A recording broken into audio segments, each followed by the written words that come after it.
Contes clàssics. El calderó màgic. En un poblet de Rússia hi vivia una noia que es deia Sashenka. La vida era dura allà. Tots els vilatans estaven prims de la gana que passaven i les més primes del poble eren la Sashenka i la seva mare. Els budells els grinyolaven tan fort de nit que els seus veïns es queixaven.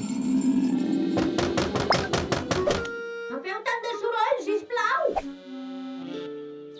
La Sashenka anava cada dia al bosc per buscar alguna cosa per menjar, però per molt que busqués no hi trobava res. Al final, la noia no va poder més. Es va seure en una roca i es va posar a plorar. Per què plores, filleta?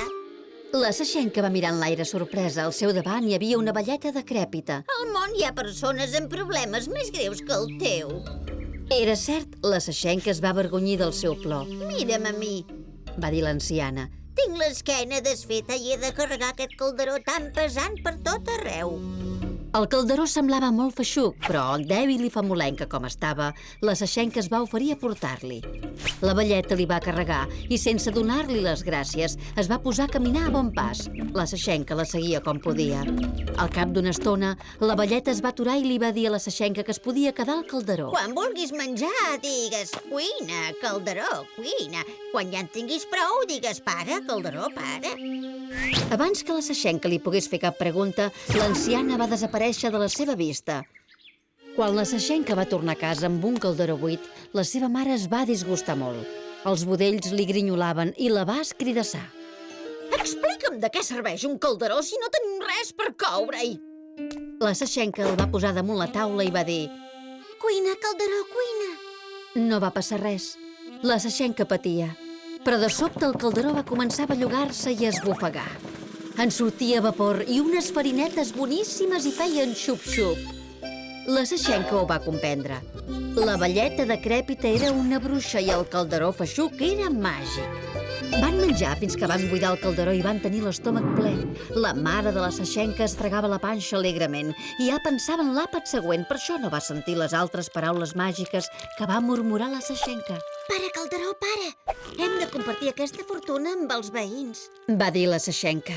Una ombra va enfosquir el rostre de la seva mare. Ja són prou afortunats, ells. Aquesta nit no ens grinyolarà l'estómac i podran dormir. Vés a saber quan s'acabarà la màgia. I va fer prometre a la Sashenka que no parlaria ningú del calderó. L'endemà, la Sashenka va sortir a jugar amb els seus amics, però estaven tan dèbils que el joc va durar poca estona.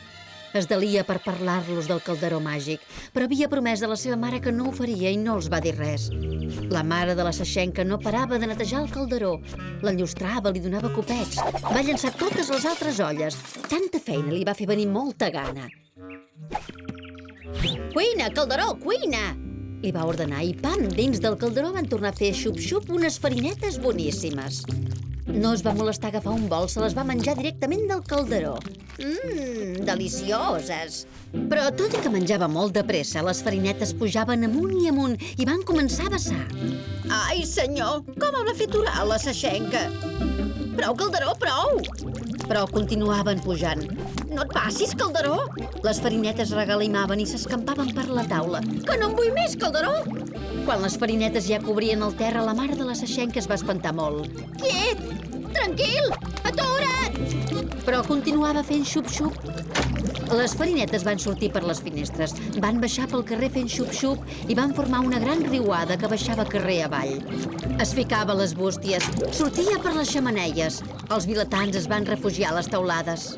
Gossos i gats flotaven com barquetes. La Sashenka va sentir els crits d'auxili dels vilatans. Va baixar corrents del turó i va saltar a una banyera flotant. Va remar per aquell mar de farinetes enganxifoses fins a arribar a casa seva. Para, calderó, para! I el calderó la va obeir immediatament.